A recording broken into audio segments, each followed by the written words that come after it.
Hello, I'm Saifedean Ammous. Welcome to the Bitcoin Standard podcast, bringing you seminars from Saifedean.com, my online learning and publishing platform where you can be the first to read my work and take my online courses on Bitcoin and Austrian economics. Members can read the draft of my next book, the Fiat Standard, in full, and also receive chapters from my forthcoming textbook, Principles of Economics, as they are written.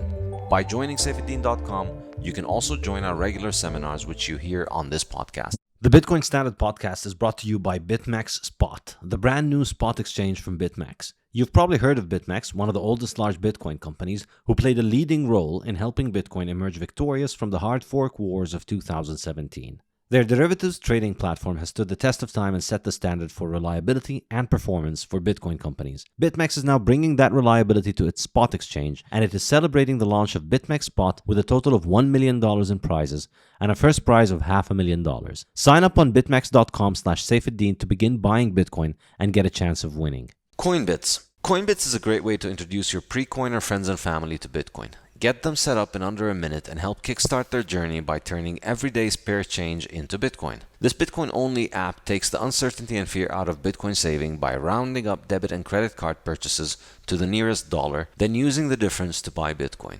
Set it, forget it, and let the app automatically tax your high-time preference spending by saving the hardest money ever. Want to save in Bitcoin faster? Customers can multiply their roundups up to 10x or adjust their savings frequency for weekly or daily Bitcoin stacking. Coinbits is built on a sound, tried and true dollar cost averaging strategy that turns Bitcoin's volatility in your favor. Once you've gotten a private wallet set up, Coinbits encourages you to withdraw your Bitcoin to your own private wallet and embrace the Bitcoin Standard way of life. Start stacking on coinbitsapp.com and save your time and energy in the soundest money ever. I was wondering what you take about what's happening with the dollar right now, because I heard a lot of takes with the dollar milkshake theory and stuff like that 1 or 2 years ago or something, and it seems that now the dollar is moving quite rapidly, and just curious what your thoughts on this are. Yeah, I mean, I said this in the Fiat Standard, and I've said it many times before on Twitter. The way that I see fiat currencies as essentially they're all either the dollar or the dollar plus country risk. Every other currency out there is just crappier dollar. Every other currency is just a dollar with less liquidity and more country risk and more inflation risk. This is all national currencies. Perhaps there are a few marginal cases that you could say have a little less inflation risk than the US dollar, perhaps. But for the vast majority, and you could argue maybe not, because they have more systemic risks in other ways. But fundamentally, for the vast majority of national currencies, they're all just crappier dollars. And they're less liquid dollars, and they're less, so they have less of a market. And they're less spendable abroad. They're less, to use the analysis of the Fiat Standard, they're less saleable across space and time. It's harder to send any national currency across the world than it is to send the dollar. So the dollar is the easiest currency to send. If you wanted to transact between two different people in two different countries, you're more likely to do the transaction with dollars. Even if you're going to have two countries that don't use the dollar, they will likely both make a transaction in the dollar, because let's say Brazil wants to trade with Indonesia. It's far more convenient for both of them to have a dollar balance and exchange the dollars. And so domestically in Indonesia, you exchange the Indonesian, I think rupee it's called, I may be wrong, the Indonesian currency for the dollar, and then you exchange the Brazilian shitcoin. I can't even remember what it is now. I think it is real. They've gone through so many. They had Cruzeiro and Novo Cruzeiro, and then they had Cruzado and Novo Cruzado. And now I think they're Real and Novo Real. I have no idea. Yeah, I mean, you can't keep up with all of the hard forks of the fiat shitcoins. It's hard. It's almost as hard as regular shitcoins, free market shitcoins. So the best way to get rid of your Brazilian money to buy things from foreigners is to sell your Brazilian money for dollars. And the best way to get rid of your Indonesian money is to sell it for dollars. So it's the most liquid money. And so when there is a financial crisis, when there is a shortage of liquidity, this is the time when people don't want to take risks. This is the time when people want safety. This is the time when people are not looking to increase their wealth. They're just looking to preserve their wealth. In these times, the demand increases for the thing that is the most liquid, that is the most saleable. This is really the money. And in this world today, of course, it is the US dollar. It's still the US dollar because it's got far more liquidity than anything else. And it's got far more saleability across space than anything else. It's easier to send it across space than anything else in fiat, at least. Bitcoin arguably has better saleability across space and better saleability across time because nobody can increase its supply. So this is kind of the long-term proposition for Bitcoin, is that its ability to hold on to value in the long term and its ability to move across the world, saleability across space and across time, are going to give it an increasing share of the market for money over time. But at this point, we're still at its all-time high. Bitcoin was still roughly around 1% of all of the world's money. Currently, it's closer to 0.4% of all the world's money. So we're still a long way off from being the most liquid money, the one that people would run to. And so that's why they all run to the dollar. And so that just means everybody around the world is buying dollars. So really, if you want to understand just how bad things are, you see Americans are complaining about 9% CPI print. Now, clearly, obviously, inflation in the US is much higher than 9%. I mean, the inflation in the correct definition is the increase in the money supply, which is running at around 20% a year these days, I think. Who knows, though, because we lost count at this point. Nobody really knows how much money there is. But it's running on somewhere around 10-20% or so. And the increase in the prices of the desirable goods, not the goods that are included in the CPI, is much higher than the goods that are in the CPI, because the CPI is selected by the people who have a very strong vested interest in showing that the number is not very high. So because of this, you can see that things are getting very bad for Americans, in spite of the fact. So in spite of the fact that all of the world is buying dollars, people in Turkey and Brazil and China and all over the world are trying to get around capital restrictions in order to buy more dollars. And that's increasing demand for treasuries and increasing demand for dollars and increasing the value of the dollar. And so then think about what is happening to all of the fiat shitcoins, the dollar plus country risk fiat shitcoins. The Turkish liras and the Brazilian whatever it is, and all of these things. The people in those countries are trying to dump them as much as they can in order to move to the dollar. And the dollar is still losing value at somewhere around 10-20% per year. So imagine how bad it is for people who are holding on to the fiat of the rest of the world. I think it's terrible what's happening.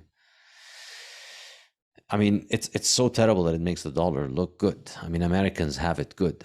Americans are sad about their money, but for people in Lebanon, if you managed to have had dollars for the last 2, 3, 4 years instead of the local shitcoin, you did very well for yourself. And of course, dollars doesn't mean dollars in the bank system, because dollars in the banking system are as good as your national currency, basically. So overall, I think it's going to mean a lot more to money going to the US dollar. But in the long run, it still doesn't change the dynamic. We have these at the beginning of financial crises and recessions, where the dollar strengthens because inflation in the dollar declines, people fly to safety. But you have oscillations, but the long-term trend cannot be reversed. And thanks to the inspired political leadership all over the world, but also in the US, that has achieved levels of Keynesian understanding that should not even be legal. They have managed to convince themselves very, very well that so far, I mean, with all of that's happening, there's very, very, very good consensus among economists that, oh, well, this inflation so far has been a freak. Nobody expected it. And it wasn't caused by our policies. And it was because of Russia and respiratory illnesses and all kinds of different, things that just happen from the sky and nothing to do with your money. Your money isn't losing value. It's just things happened. So the even no matter how much the world wants to buy dollars, in the long run, they are no match for the ability of the US government to print money. So just yesterday, we heard there's a new news item where they're saying apparently the US government wants to give $650 billion to the IMF, or essentially the IMF wants to give out $650 billion to developing countries because of the impact of the war between Russia and Ukraine, and I think the pandemic relief and so on. And this is a courageous, enormous step forward in the level of this kind of support. I mean, it's just basically adding 10x. I don't really have the statistics on me, but the last time this kind of thing happened, I would imagine, when the U.S. Congress voted to give the IMF a lot of money to help out the developing countries, I don't even remember when this would have happened. I can't even guess a year, but I'm going to guess that it was roughly 10x smaller. So right now we're talking 650. I want to guess the last one was about 45 or something like that. Is that number a coincidence, or does that just so happen to be what we seized from Russia in their reserve? Oh, interesting. Is that what it was? 650? Maybe it feels like blood money to us, and we're gonna now. Yeah. Oh, interesting. I did not know that. Yeah, I feel like that's the number I've heard thrown around. Is that's what we seized from their reserve. Yeah. I mean, in a sense, it's worth thinking about the dilemma of U.S. policymakers at this point, and this is the catastrophe that is the U.S. dollar. It's just such a terrible thing that just doesn't work. In order for global monetary system to work, in order for people to be able to trade internationally, everybody needs to have dollars, but then they issue their own currency, and then because they do inflation like the dollar does, they don't have the global reserve currency. So then when there's a bank run, people run on their currencies to the dollar. And so at that point, the US policymaker is just witnessing the value of the dollar go up and the value of everything else in the world crash. And I mean, like if the US wanted to be sadistic about it, they could just starve the entire planet by just watching as everybody else's currencies get destroyed, while they force them to stay on the dollar-based system and force them to go away from to move away from any kind of other working alternative around gold or something else. Fortunately, they're not that sadistic about it. So they force them to stay away from alternatives. They force them to stay in the US dollar. But when they force them to sit on this sinking ship because it's profitable for them. But to their credit, when the ship comes sinking, they will send some lifeboats. And so when the fiat dollar Ponzi comes crashing down, as we see right now, and everybody's running to try and get dollars and get out of all of the dollar-backed instruments, the US government has an enormous amount of dollars that it can use and pay loyal central banks and help countries that are in financial crises. So it's not entirely the case that it's just the U.S. is being benevolent and it's helping out all those poor countries because the U.S. is rich and all those poor countries are dysfunctional. A big part of it is that these countries are suffering from the dollar-based monetary system, which means that their monetary sins are unforgiven, whereas the US's monetary sins are easily forgiven. So, because of this, I think it's possible for the US to have a large margin of helping out the rest of the world. So this is what we see right now. And if you want to see how US power is exercised in the world, it's in these moments. It's the same way that central banks and banking oligopolies get to essentially become extremely powerful. It's in the financial crises. It's when there's blood in the street, when the market is collapsing, when the fiat Ponzi has collapsed, when all the credit has been spread out and the fiat money has collapsed. At that point, everybody's over leveraged, and anybody who manages to have the ability to make money out of thin air. So if you're a banking cartel in your local third world kleptocracy, or if you're a global banking cartel in your global Federal Reserve based cartel for banks, in both of those systems, which is the US government effectively, in both of those systems, you become the big boss when the liquidity crashes, because you're the one that everybody needs to turn to, because you're the one who has the magic money printer that can absolve them of all of their monetary sins. So your bank is broke because you made bad loans. And sometimes it's not even that you made bad loans, it's that they were good loans, but then when interest rates rose and the monetary policy changed and the inflation hit and all of those things, because of the monetary policy, your business goes out of business, or many of your borrowers go out of business, and so they can't pay you back. And that same thing happens with central banks. A global monetary policy does this, and then they find themselves short dollars. So at that point, that's when you get to sign people up for lifelong debt slavery. This is really the point where you move in with the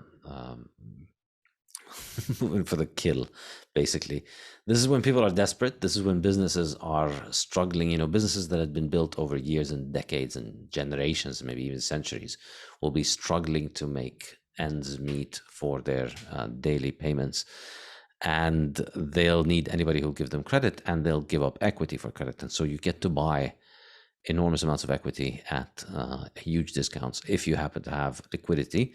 And of course, if you happen to control the magic money printer and you happen to be the political power behind the magic money printer, so you decide who gets to have the money printer run for them, then basically you turn all of the economic system of capitalism into pretend play. In that, all right, you go around, kids, everybody run around for 5, 6, 7, 8 years, whatever. Everybody start a business. Everybody serve customers, make money, invest, borrow, lend, whatever it is. And then, we're going to be relaxing monetary policy. And then when we tighten monetary policy, once monetary policy tightens a bit, doesn't matter everything that you did, we get to basically...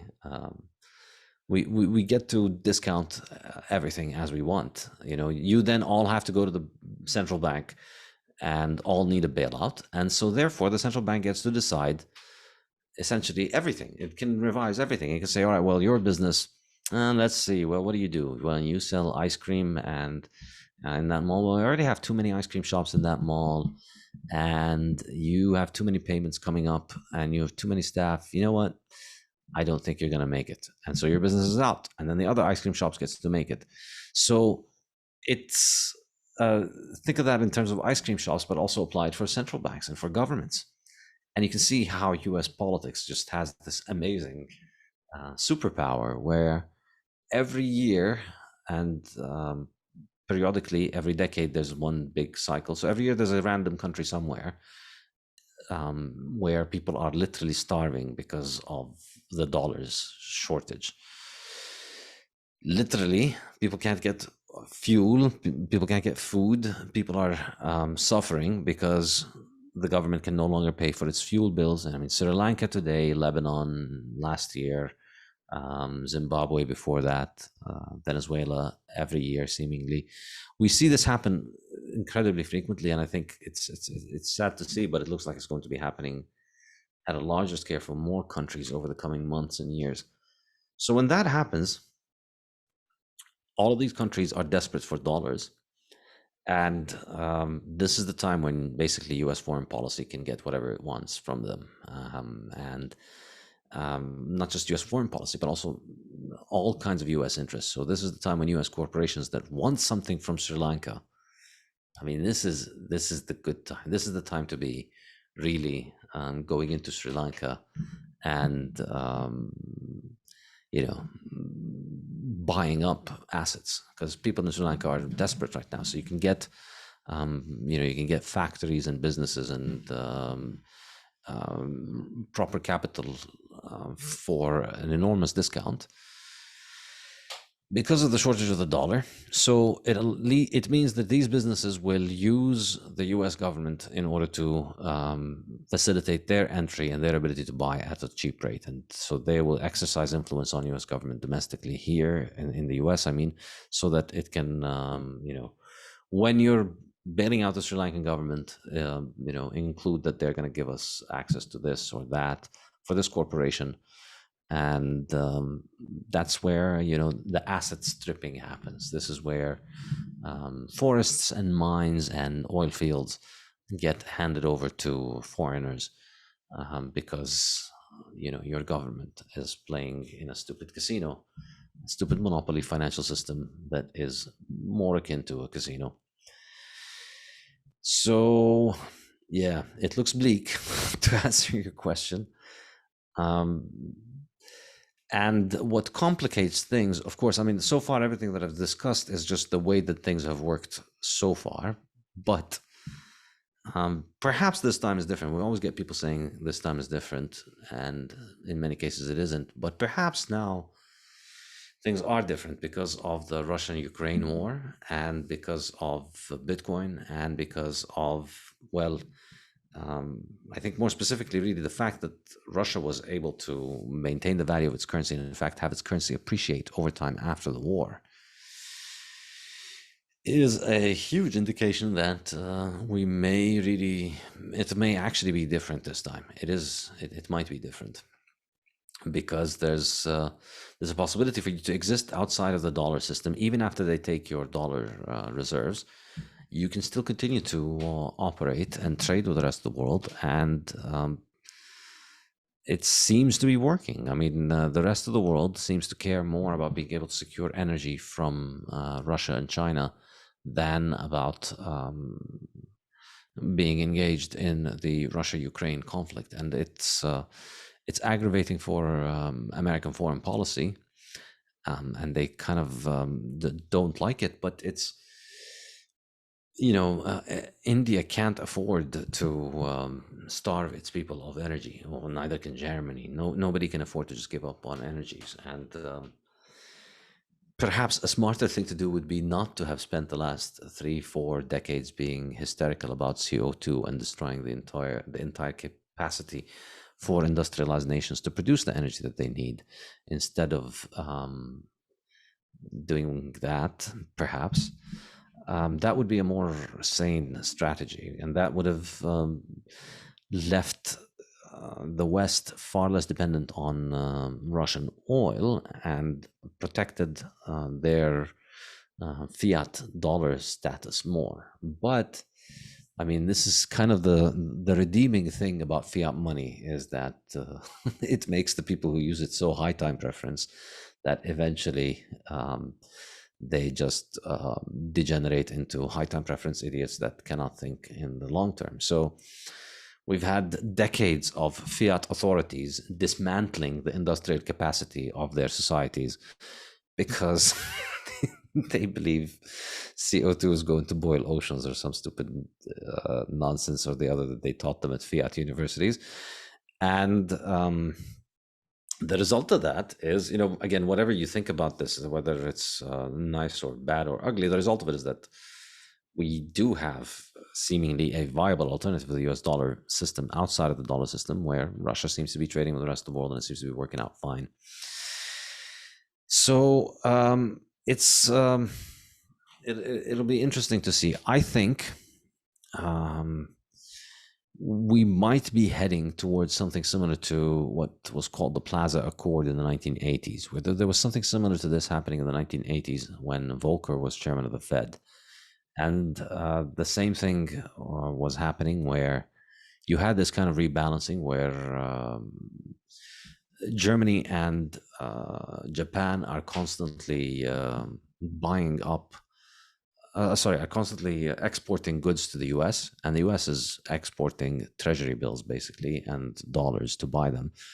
And so you're building up a trade imbalance. This was the case back then with Japan and Germany. They were exporting and the US was importing. And that led to just a devaluation of the dollar because it led to, when the dollar appreciated because of this compared to those other currencies. And so then they needed to keep stacking more dollars in order to maintain the currency. And so they found themselves in this situation where the currency is just oscillating, and they needed to basically agree on central banking swaps in order to manage the exchange rates, because ultimately you can't run them as independent central banks in a fiat monetary system if you don't have an independent money. That's really the problem. If you had gold, you can have independent central banks. Then, you can have central banks that are at war with each other, but can still settle with each other. There's a battlefield where our soldiers are killing each other, but somewhere else, our central bank meets with your central bank and hands them a big chunk of gold so that we can continue to trade with one another, so that we can both continue to eat. It could happen. And you could have an independent central banking system around the world if the money was neutral, because then nobody decides what is gold. Nobody can print gold, and I don't have to trust you and I don't have to be your ally and friend in order to take payment from you. I take a gold bar from you and I weigh it and test it and assay it myself, ensure its authenticity, and we can continue to trade with one another. But in this current world where money is not neutral,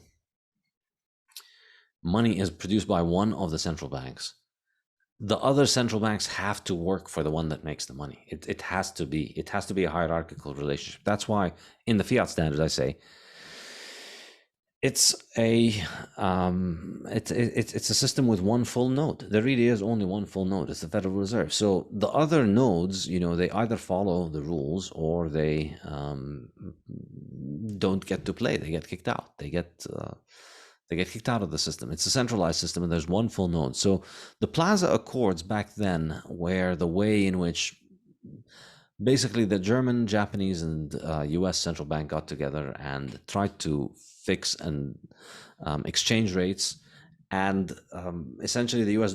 government would print dollars to give them in order to stabilize the value of the currencies whenever the need arose, and they would use it.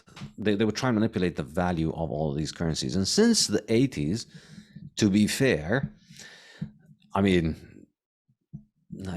I have to go wash my mouth after I say this, but they've relatively done a good job of maintaining the value of the fiat shitcoins compared to one another. I mean, okay, so the last, and this becomes obvious when you look at the last few weeks or months where we saw the dollar rise against the euro significantly, yet still, we're still talking about a 20% move. It's the dollar and the euro have always been around this range of 1 to 1.2 or something like that.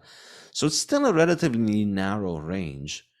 And that's not something that has emerged on the free market. If this was left on the free market, it would have been far more complicated. The way that has been arranged is that the central banks have direct swipe lines with one another.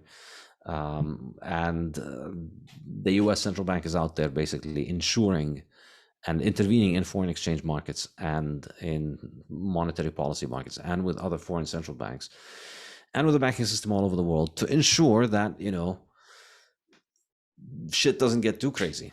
Things don't go too wild, that people in Europe and people in the US can have this general range for exchange rates.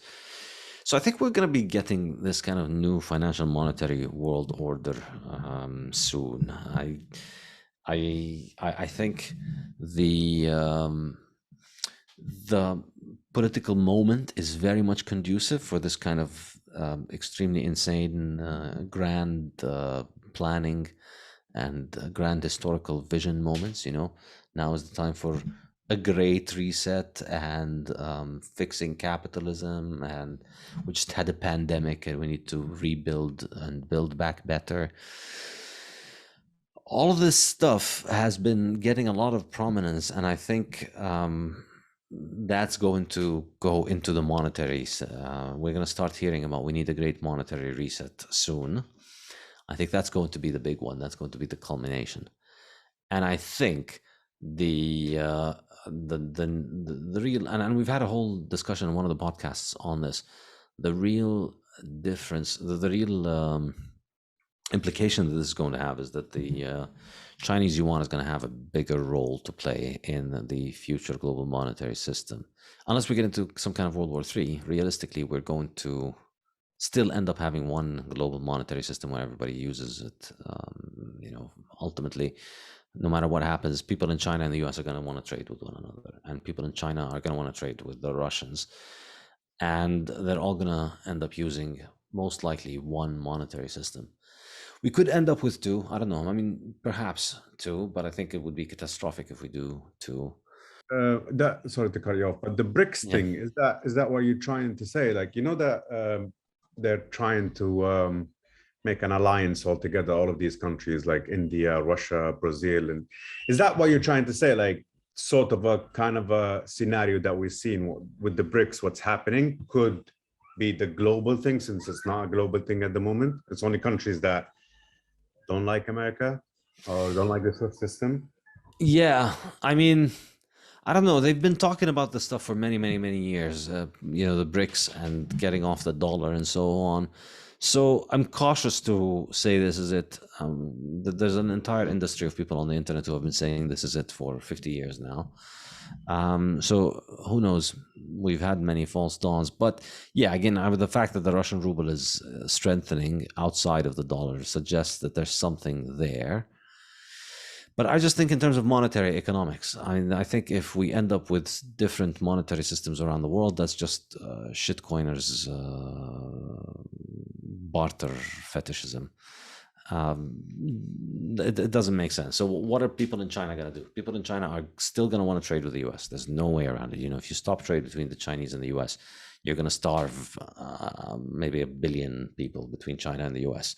They're both utterly reliant on trading with one another, and no amount of politics is going to stop that unless there's like some nuclear war or something absolutely terrible. But, barring that kind of scenario, or even, assuming after that scenario happens, after the rubble, eventually, whatever politics is taking place anywhere, whatever is going on, and the world is interconnected. People are going to want to trade. So people in China need to trade with people in the US, and they want to trade with people in Russia.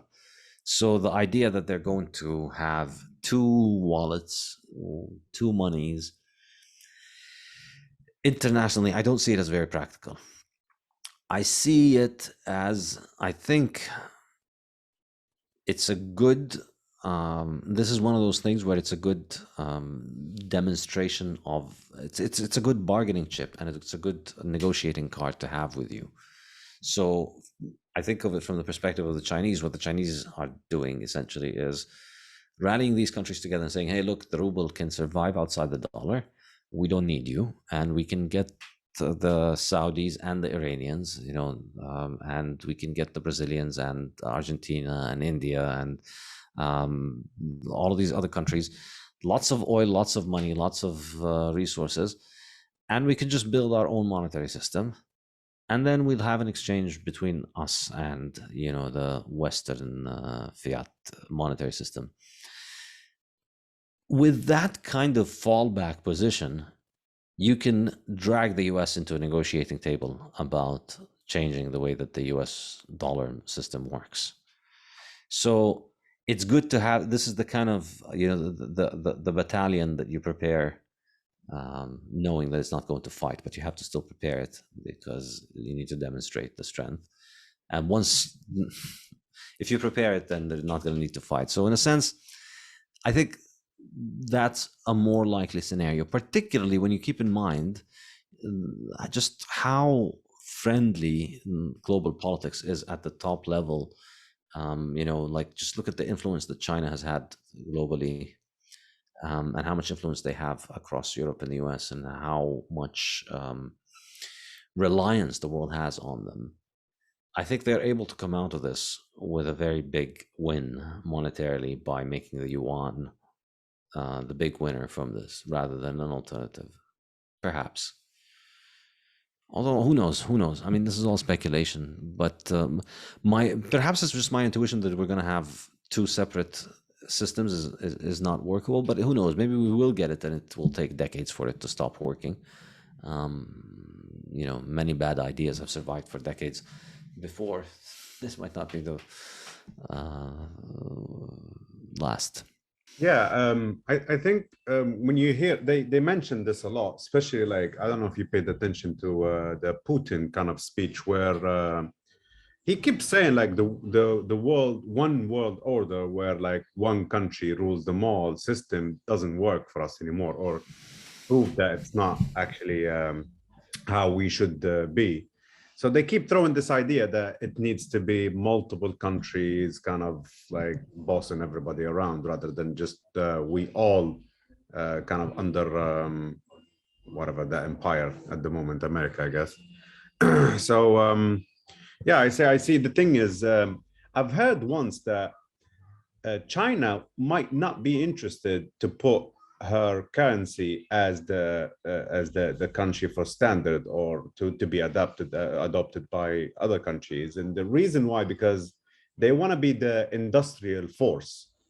And I had this conversation that they were saying like they want to be industrial, and they want to produce stuff. If their currency becomes in demand by other global countries, it might make their country fluctuate, and they have to focus on two things, like the economics of it, while also wanting things to be cheap produced in China, so everybody kind of orders it from there.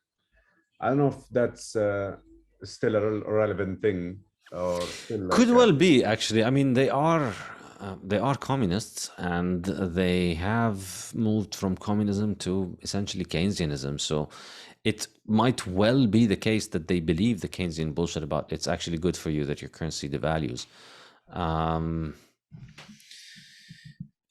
Maybe.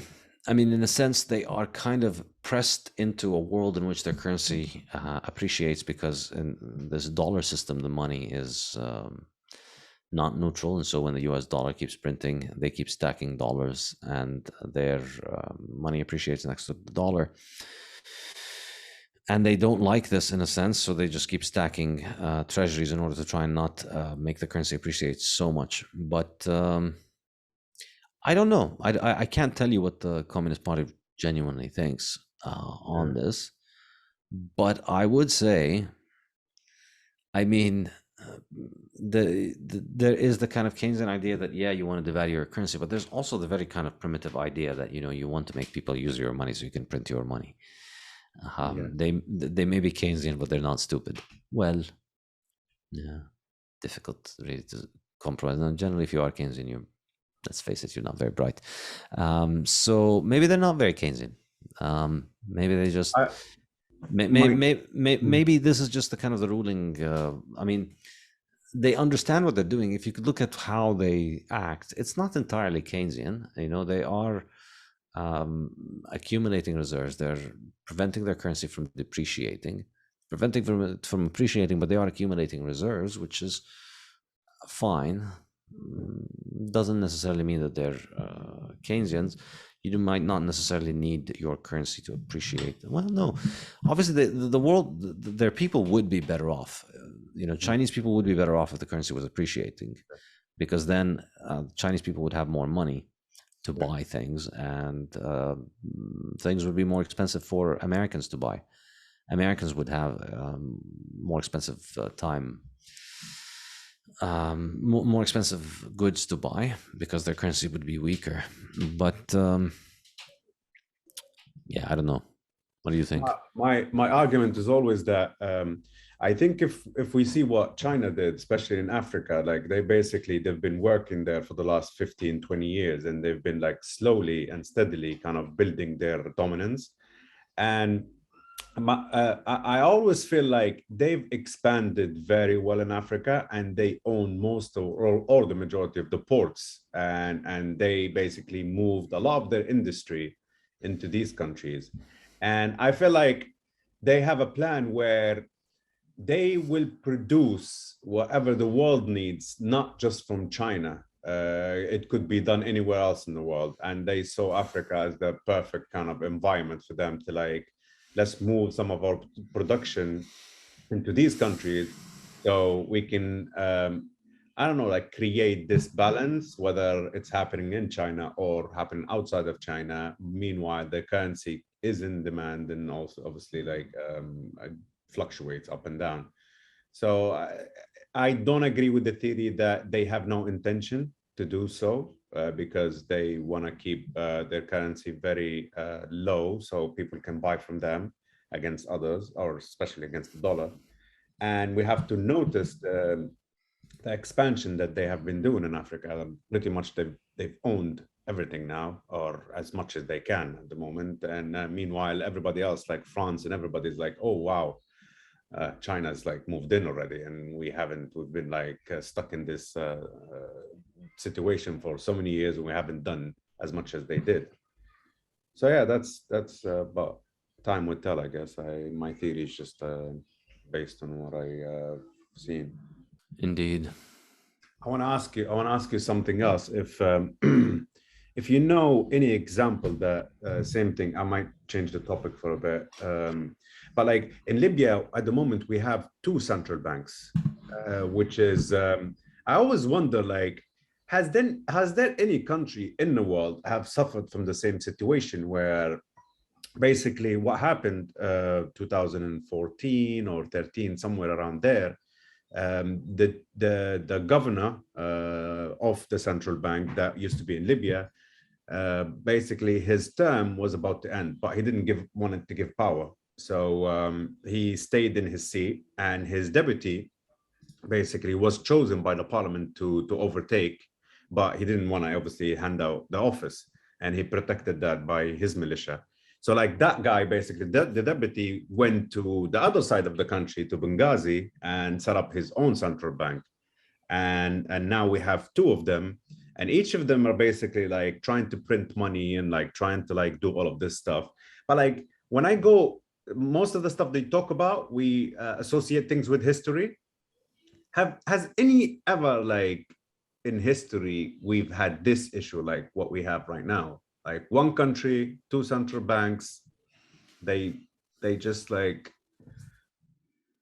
we're technically we're still one country, but kind of like we have two of everything. So if anybody gets mad or being told to hand over the ministry, let's for example in Tripoli, he will leave, or somebody else will set up another ministry in Benghazi, but we're still under the same country.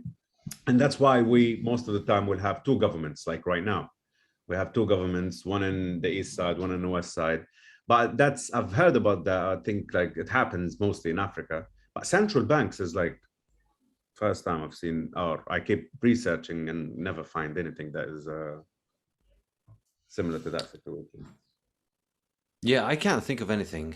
I haven't heard of any of these examples where two central banks exist. I mean, there would be like many cases where one country's central bank is having its currency used in another country, but a central bank hard fork, I've never heard of one.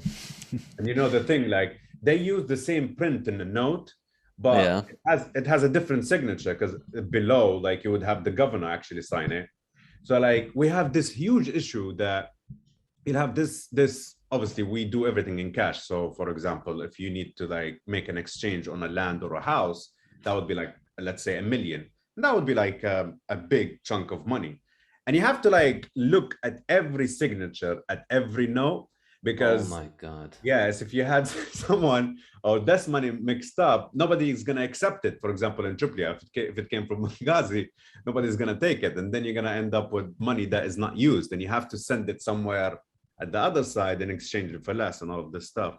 It's a huge like mess that still like I'm trying to understand if anybody in the history of a human being have lived the same way. So verifying like signatures in each note is such a like stupid thing to do. So they're both just printing money, and what about like the banking system? Who has the banks? They're divided. Yeah, they're basically the one in Tripoli, because when the other guy went to Benghazi and set up the bank, he cut off the infrastructure between the two. So we're not allowed to you cannot deposit money in Benghazi and use it in Tripoli.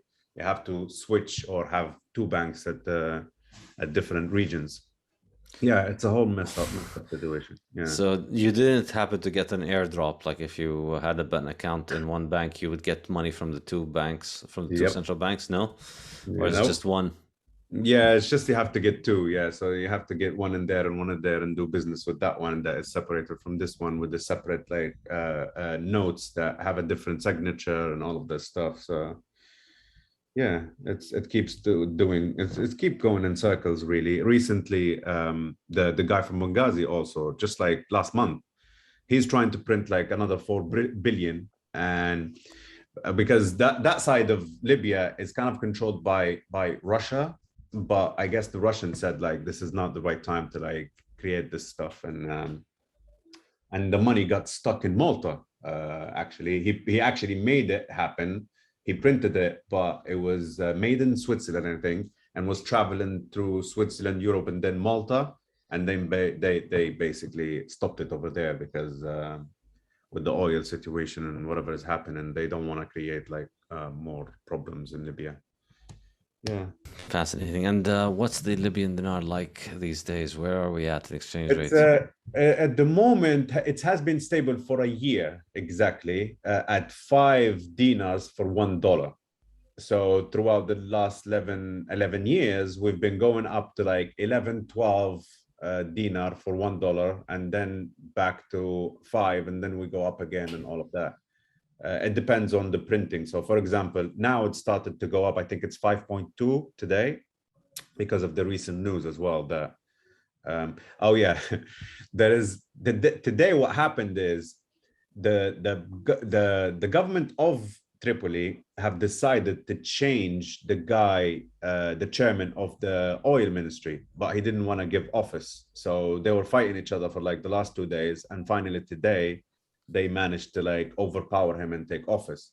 So also that and the thing is, because we haven't been producing oil for the last since the Ukraine thing. I think I've told you about that. Since the Ukraine thing happened, they didn't want Libya to produce because everybody else can make more money because of that shortage.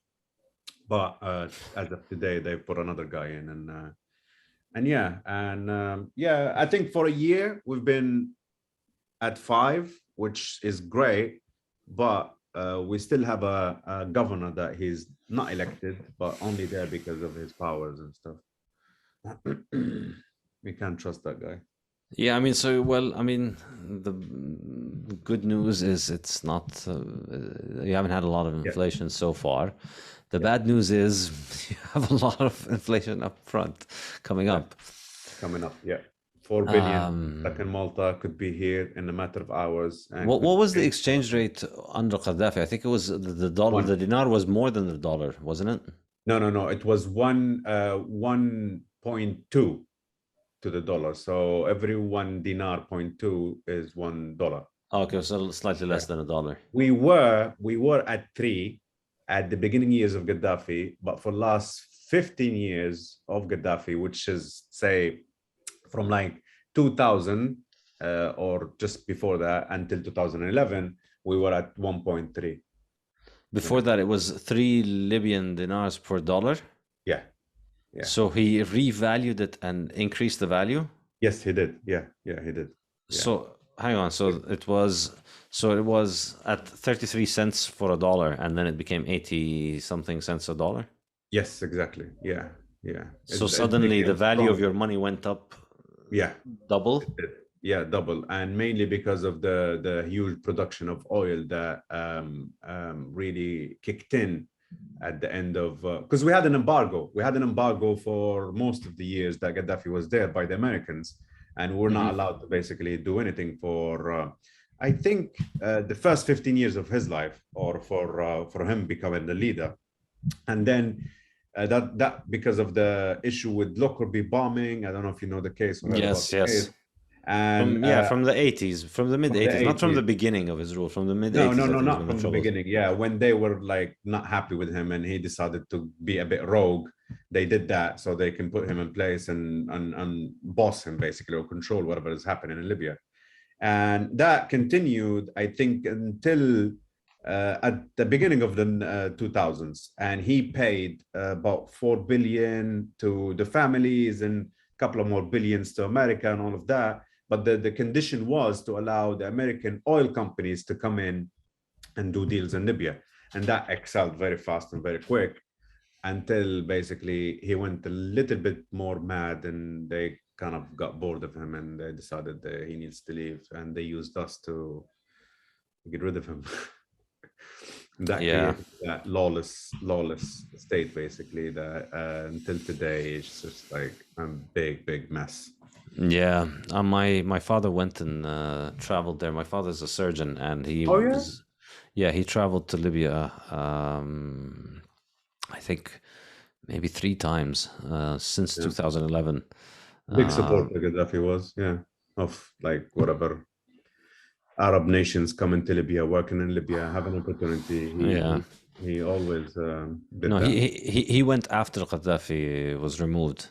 He went after the war started. He went 3 times on like voluntary missions.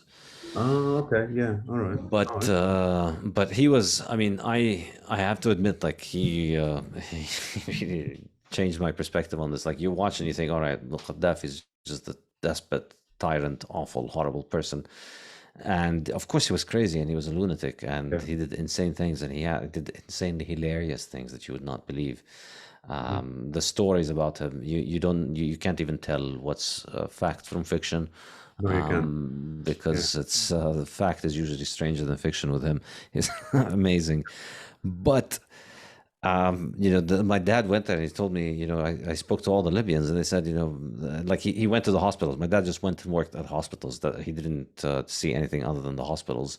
And he said, everybody said, look at all these amazing hospitals that were built under Gaddafi, and now the country's gone. Everything's getting destroyed.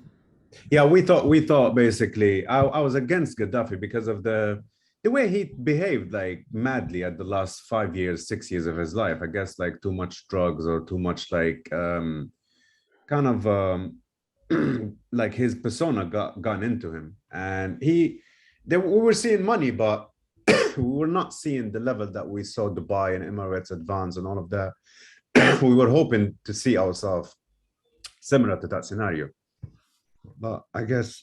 you thought you would get Abu Dhabi and Dubai, and you ended up becoming Mogadishu, more like. Yeah, Somalia, Mogadishu, all of these scenarios, Yeah, I think it's just, it's a great tragedy, and just the thinking of this idea that we can just have an election and have a democracy and then everybody falls into place. It just doesn't work. It doesn't work anywhere, really. I hope somebody like kind of figures out a new governance system. We keep pushing for the democracy thing and it doesn't work. You guys, I think the solution is to bring the Senussis back to Libya. I think the solution for all countries is to bring back their legitimate royal family. The Senussis were fine, really. If you think Gaddafi was better than now, the Senussis were better than Gaddafi. If the Senussis could manage the oil, they would have allowed private companies to exploit it. They would not have been financing terrorism like that insane lunatic Gaddafi, and they would not be they would not lead a civil war against anybody. They would just be legitimate and everybody would support them because they're just a royal family and they're descended from the Hashemites. So they had that legitimacy. Yeah, just the guy that is there, Prince Muhammad, I think his name. He's weak. He comes out every once a year for the royal day of independence of Libya, and wishes everybody well. He lives here in London, but when I was asked about whether he's serious about his position or whether he would be interested to gain back his royal statue in Libya, he says, if the Libyan people want me, I'll come back, but I have to see signs from the street. Like, nobody's gonna come out in the street now and face weapons and bullets and go through this trauma again because we want to put the royal guy back. Like, he needs to figure it out. I don't know how. But I mean, the thing about kings is, like, he's very different from all of these militia leaders that you guys have. All of these basically high time preference soldiers of the bureaucracy or the military, people who just grew up in the institution and are fighting to the death to be able to become in power. You climb up in this, and this guy's from different. He's not going to be fighting. He's not going to start a militia. He's not going to go shoot people. He's not going to take sides. And I think the only way that things will happen is that you need popular support, and you need I like, we've discussed this when we had Prince Philip from Serbia, and we also had we discussed Liechtenstein, the Prince Hans Adam of Liechtenstein. He's written a book, The State in the Third Millennium, and he says essentially democracy and monarchy can work together through self-determination at a local level. Every local community gets to decide whether it wants to secede and be independent or whether it wants to join any political entity, and it's the job of princes to appeal to them. So yeah, this is what he needs to do. He needs to just start saying, if parts of Libya want to come and join me, I'm happy to make them independent princehoods, sheikdoms. Yeah, I agree with you. Yeah, well, there is he has people that talk about his support and want him back and do all of that, but they always face a lot of militias, a lot of like bad things happen to them. So I don't know. Yeah, but the royalists are not out there fighting the militias. That's the good thing. Nobody hates them at the very least. The militias are fighting each other. They're not out there shooting at the royalists. So if, I mean, it might take a while. It might continue to be horrible. But if there's a way out, it's going to have to be somebody who's not... It can't be a way out that gives one part of the country complete dominance and control over the others. You need some kind of neutral party to be the winner. And that's what a king is. Yeah, I agree. We'll see. I think the stable monarchies of the region need to start working on this. I think they need to just make it a policy objective to install kings in all of these failed, dysfunctional socialist republican shitholes of the Arab world. This would be a really smart thing. Like, if the Moroccan, Jordanian, and Gulf kings would get together and decide, all right, we need to find adult to take over Libya and all of these places that are just completely dysfunctional and then falling apart where people are dying. I mean, it's terrible. Like, Libyans and Syrians and Iraqis are just gonna end up everywhere else in the Arab world. Everywhere else, yeah. I mean, they're gonna just become refugees everywhere, and it's the refugee problem continues to exacerbate. It's not like it was just a one-off thing where you had refugees and they were kicked out. There's still 20, 30, 40, 50 million people in Iraq and Syria that could leave over the next 5-10 years. And something needs to be done about this. Yeah, I just came back from Libya, and summertime is the basically the high season time of all of these dinghies leaving the Libyan shores, heading for Italy and Malta and the rest of Europe and stuff. So I was surprised because the same thing, I didn't feel like it's still a thing. I felt like maybe now it's no longer an issue, but I saw with my own eyes like. It's still happening. Drug lords and warlords are still making like thousands and thousands of money. I actually witnessed witnessed a sale of a SIM card number, which went for several millions. And the catch is, you're like, why is a SIM number that is not even like something special? Why is it been sold for like $1 million plus?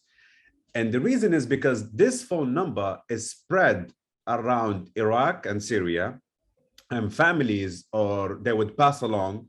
And if you come to Libya or make it to Libya, you would basically call this number and somebody's gonna basically answer and come and pick you up or prepare like a whole like trip for you.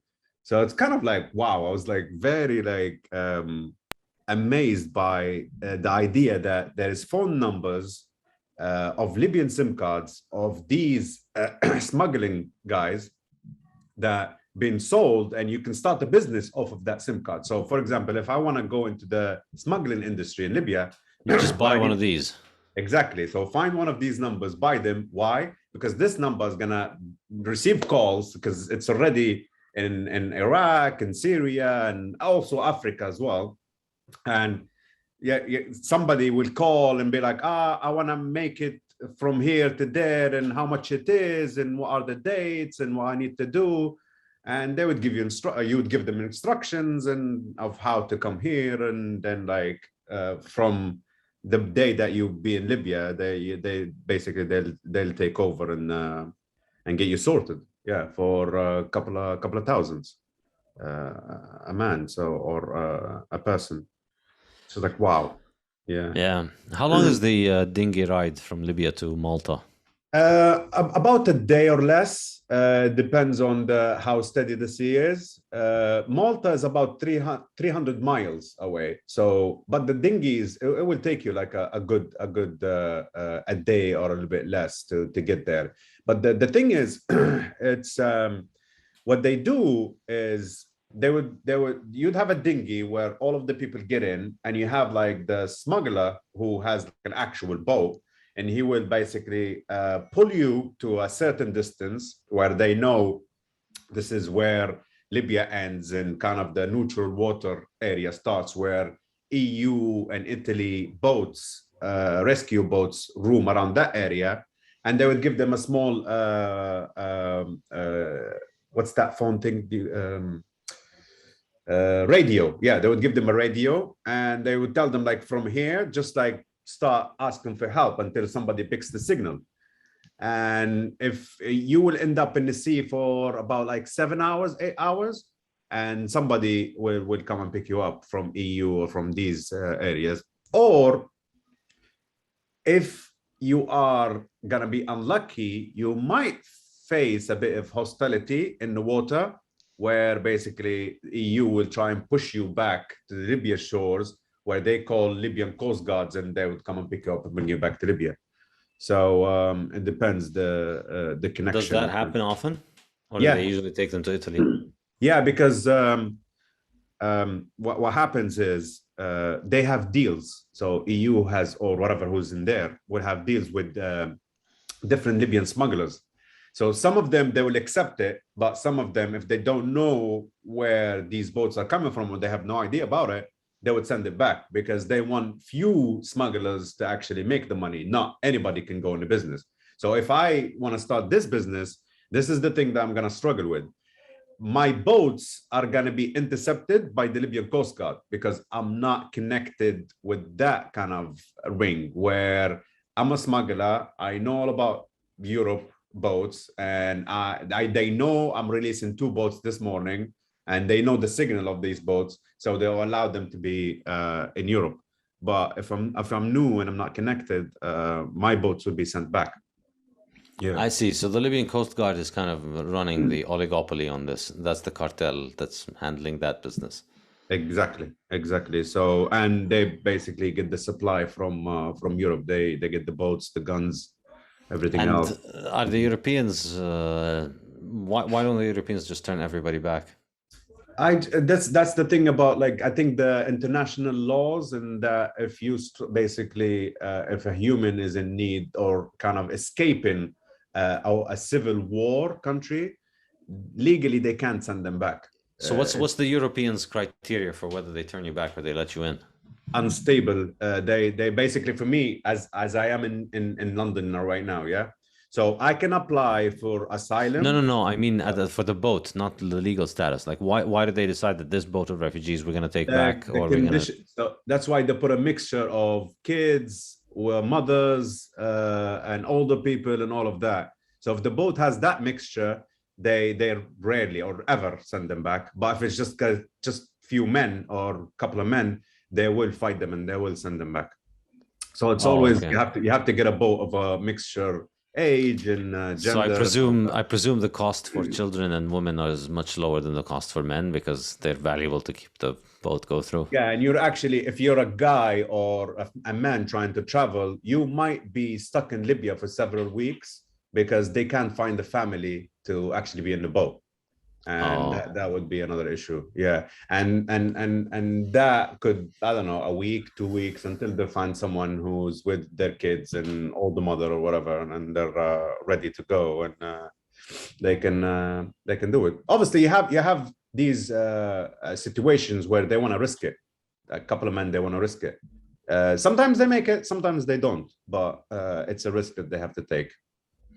So, does it happen that you could just keep going with the dinghy and not get interrupted and actually land on the shores of Malta? Rarely.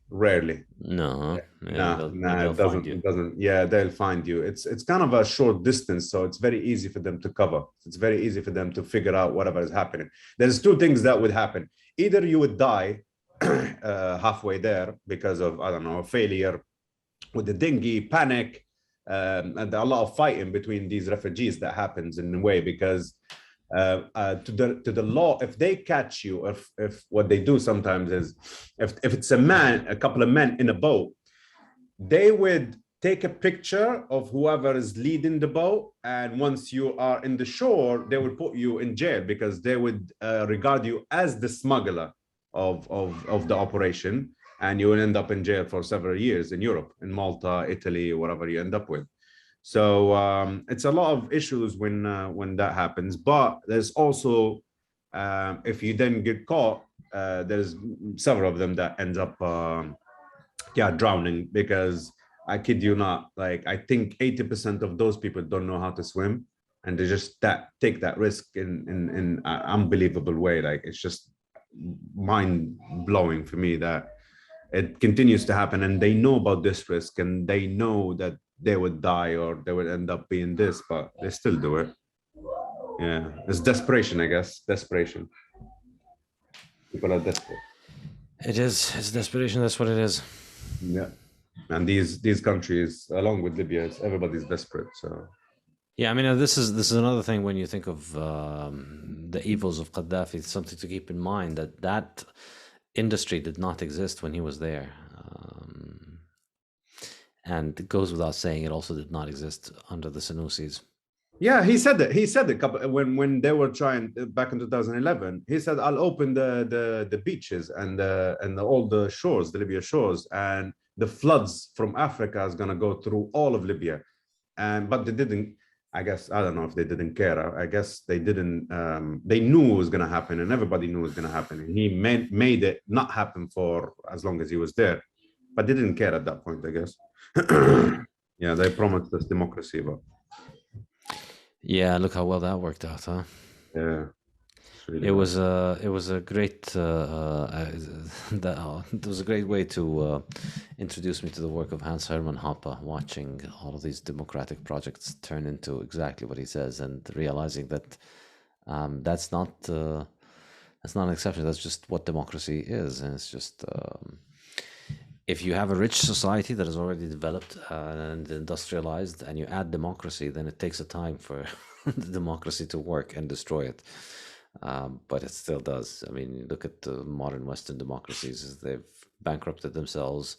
They're highly inflationary, and they're in enormous amounts of debt. And the chickens seem to be coming home to roost now. And hard to make a case for democracy with all of this going on. So, I mean, how does somebody get out? I mean, even let's just say, like in the most idealized case where wealthy Bitcoiners want to get these guys out, and there's the resources are there, but you can't.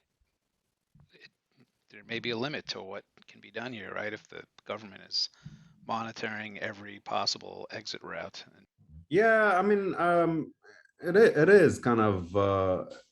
I think at the moment nobody cares really. For the first 5 years since 2011, 2016, and 17, it was a huge thing. But as soon as Libya became so like chaotic and a lot of fighting going on between the Libyans themselves, crossing Libya is a risk at that point.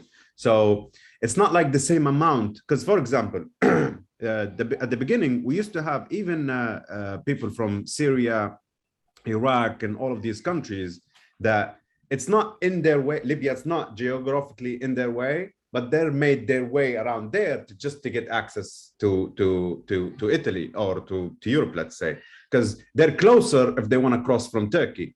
But Libya was kind of safe. It was okay. And all of that. We were kind of not sure what's going to happen. We were, even between us Libyans, we had no strong militias that overtaken everything now.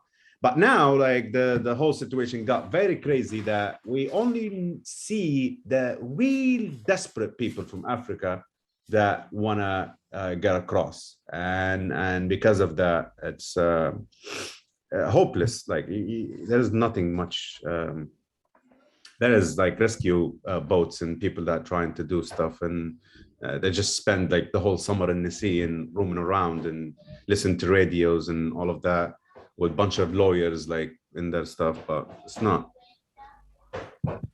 Yeah. Or when did the governments go bankrupt and can't? It's just a bad deal for them to restrict. I mean, they just have better things to do than restrict. Yeah, I don't know. That's a tricky question, isn't it? It's like, how can you get them bankrupt, really? Well, it's like we talked in the beginning when I was here about the U.S. and how the endless ability to print money, and I'm trying to think through when does that end? But even think about Bitcoin going where it's needed, and that's really like people are using it in those situations. But then you still have a lot of these situations where they're not even able to even get off zero to move that hardship to change that situation. This is going to take a long time. It's just feel like this is. No, to be honest, in terms of Bitcoin and what it's doing to the country like mine, I think it's changing massively. Like the opportunity that we have at the moment. Like even for me, like I moved to the UK, I had no way of moving my money or value to come and live in another country because I cannot use the banks locally. Obviously, I cannot withdraw my money because they don't allow you to withdraw your money. Plus, you can't even send the money to like a UK bank account, even if it's your bank account and it's your name on it. So, and that's basically how I discovered Bitcoin back in 2016. And from there on, you see all of these people in Libya that have access to a lot of value that they can unlock and they can transact with the rest of the world that local banks don't offer them. Earlier, I was saying that we have two central banks, and we kind of like don't have a way of financially exchanging with the other side of the country. But we use Bitcoin now. We use USDT and stablecoins, and that kind of escalated and kind of smoothed all of the issues that were there. They tried to fight it. We have a big mining community in Libya because our oil is subsidized, so generators cost nothing to generate power and mine Bitcoin. Our electricity is actually subsidized. It's less than 4 cents a kilowatt, so it's really, really cheap. And that kind of spurred like a whole like community of miners in Libya and having access to Bitcoin. And yeah, Bitcoin has changed many people's lives in Libya, many, endless, including mine. I'm a live example here. So yeah, in terms of other issues, I guess as soon as we move, Sorry, it's fascinating. Thank you. Yeah, it's as soon as we like the awareness about Bitcoin moves, the less power that they have across us. Because in Libya, like the governor, the banking system, the government, and all of these people, they're not sophisticated enough to defeat such a thing like Bitcoin. For example, in America and Europe, they have many ways of like trying to stop it, slow it down, like control it. They can do many things.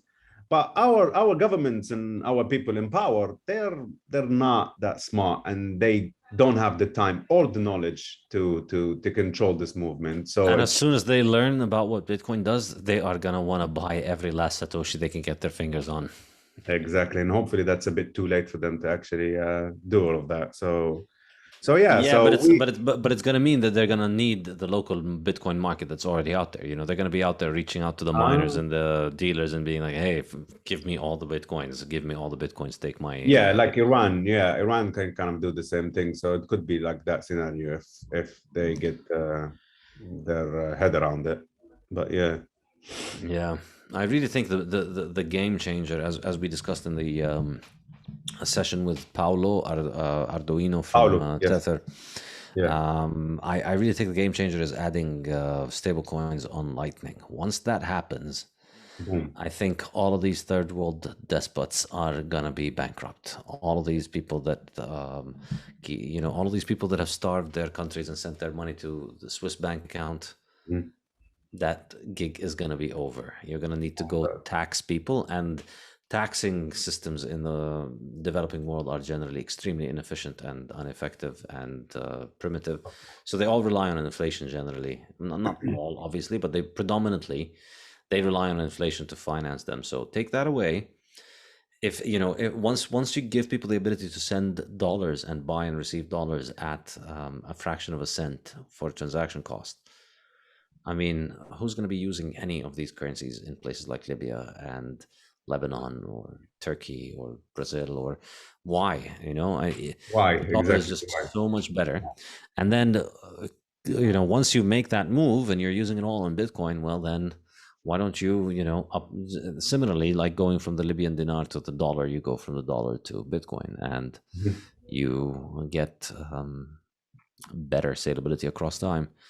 So I think I'm really hopeful this will happen quickly, because I think this I can see the WhatsApp moment. I can see the moment where this turns into something really global, where Tether could 10x, and not in value, 10x in volume, meaning we have hundreds of billions of dollars.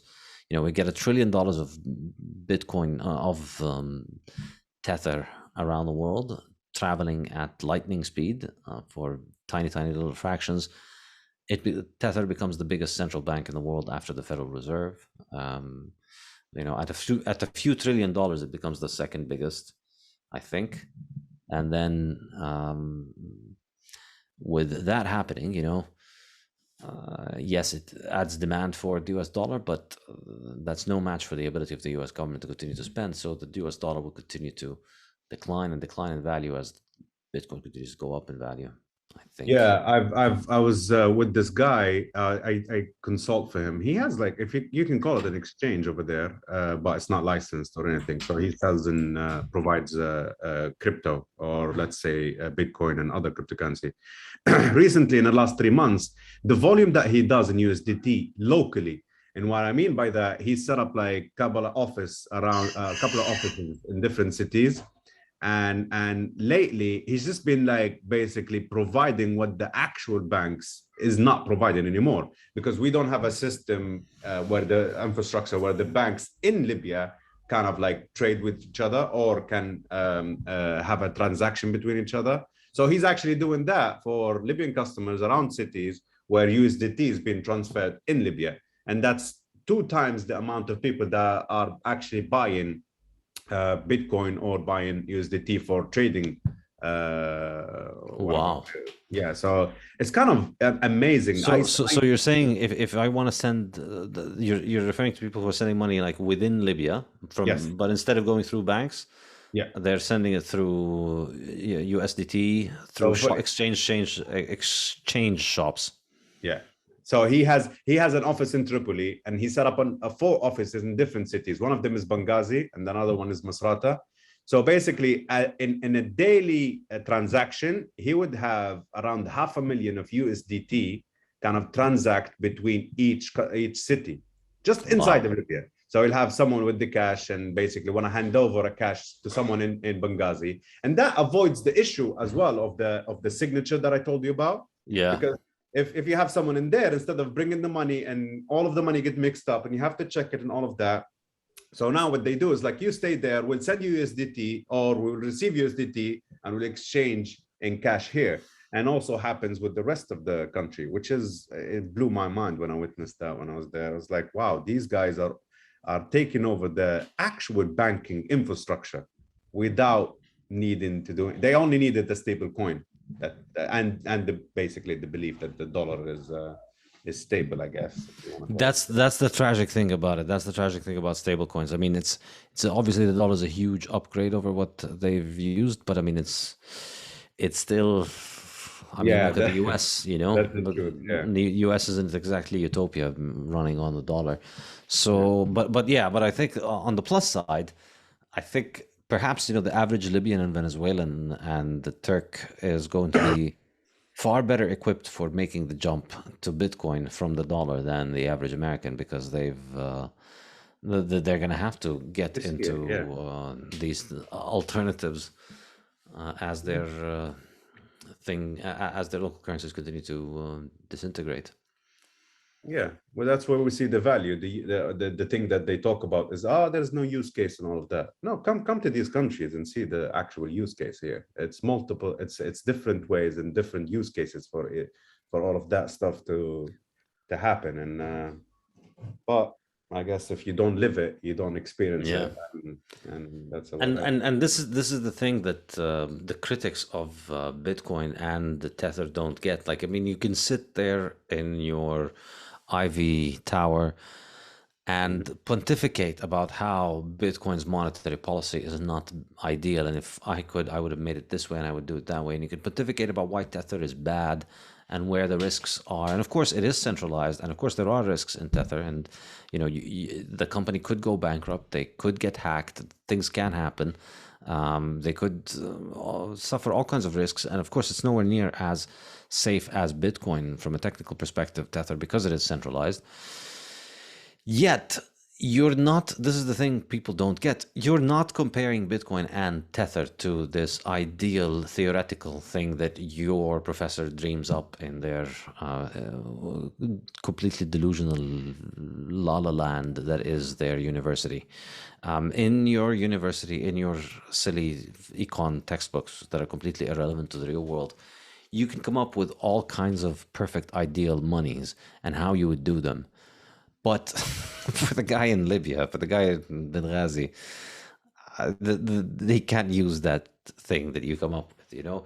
You can't use the stuff that people are coming up with in American universities for anything in Libya or in Lebanon. And so then all of the shortcomings of Bitcoin and Tether have to be weighed against the actual alternative that people have. And the actual alternative in Libya is your hard fork central bank, where you have two different central banks fighting with each other, printing the same bill, but you have to verify which signature. And obviously, I'm pretty sure neither of those two central banks is very good at sending and receiving money abroad, right? No, they don't allow it. Yeah, they're very bad. Yeah. So those are your options, and this is the thing that I would like to snap into the face, into the. This is the thing that I would like to enter into the heads of the Bitcoin haters. Offer something better or shut up. I mean, I just think of myself. Imagine if I was one of the people that would listen to moron fiat economists. Imagine if I was one of those people, instead of having made my own mind up. Imagine if over the last 10 years, I'd continued to believe all of the garbage that they say. And then I was living in Lebanon and I listened to what people in universities say in the US, which is Bitcoin is stupid and it's going to fail and it's a Ponzi. Well, what ended up really failing was my central bank money. And we're going to get a lot more central banks fail, and Bitcoin continues to operate. So you can be, all of these Bitcoin haters can continue to come up with all kinds of self-righteous, angry reasons about why Bitcoin can't and won't work. But the reality is, everybody in the world is on actual sinking ships of these national currencies, the Lebanese lira and the Libyan dinar and the Turkish lira and the Brazilian whatever it is. All of them are circling the drain. All of these ships are sinking. It's a sinking ship. You're watching the ship sink while you're on it, and you look around and you have a bunch of lifeboats and you have a bunch of fucking idiots who are just sitting there and telling you, oh, these lifeboats are not perfect. If you want nice lifeboats, you should make them pink with unicorns on them.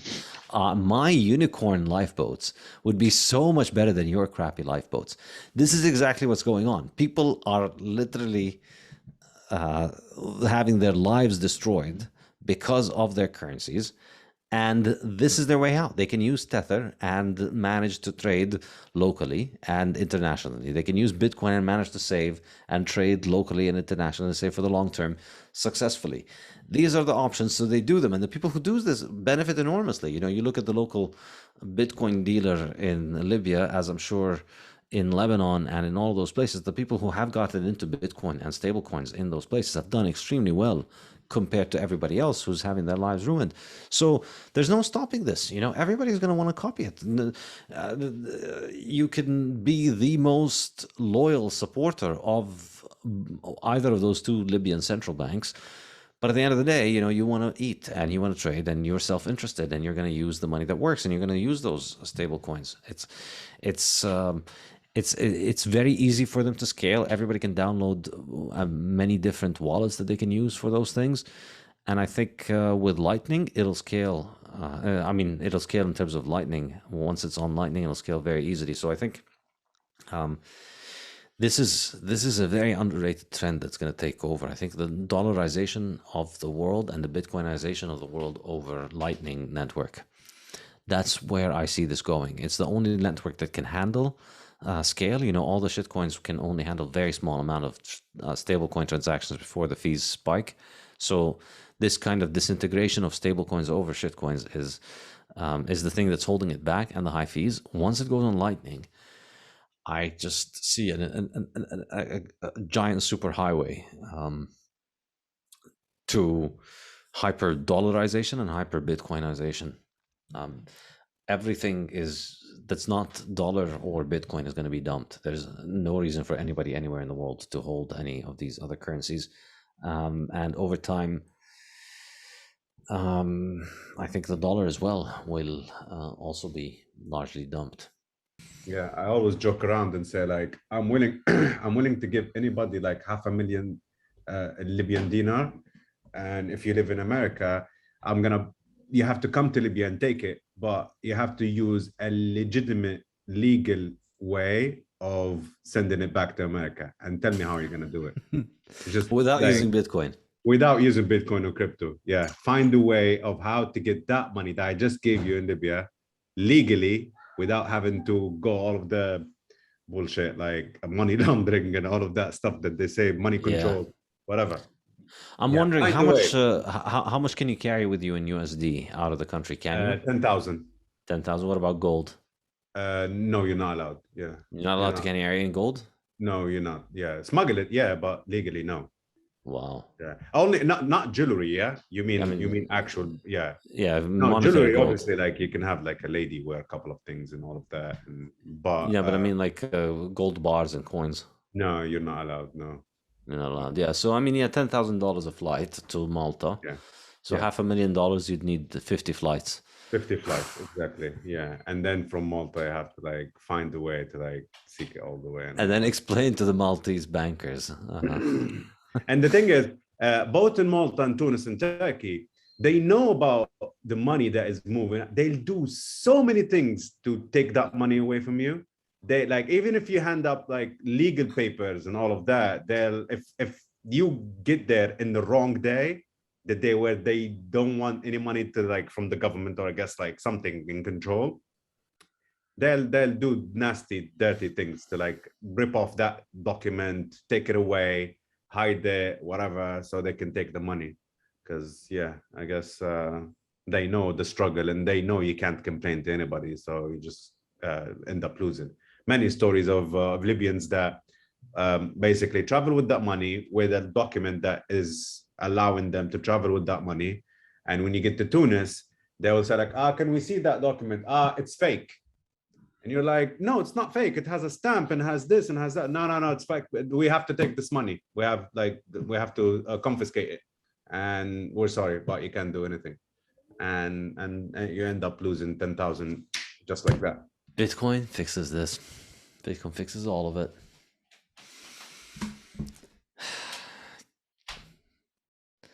I mean, it's just so depressing what fiat has done to the world, and it's so uplifting to think that Bitcoin fixes it all. Just amazing, yeah. It's just and there's nothing you can do to stop it. Yeah, I have this friend of mine that has his son is in London here, and I few years ago now got him into Bitcoin because every time he needs to send money to his son that is a student here in university, he has to like either take 10,000 and his son will spend it in like a couple of months, or he has to pay like different people, and because we have a black market in Libya, so it's an illegal market where, for example, you give somebody money in Libya and they will bring you cash here in the UK. So I introduced him to like Bitcoin and USDT and stuff. And now he just sits around in his app, and he, instead of like sending his son like 10,000 that he just wastes in a couple of weeks or a couple of months, he just does like a weekly amount that he knows like it's enough for food and all of that, because the cost is nothing and it happens very quick and it could happen any day in a week. And he's just like, off of that, he just bought a few Bitcoins here and there just because he wants to like send it to his son. It's just, when I was there, he was like, I think the Bitcoins that I bought kind of will pay off all of the debt that my son kind of needed for university and all of the money that cost me to like put him in school, which was an amazing story to see as well. All right, well, I will see you guys next week. Take care.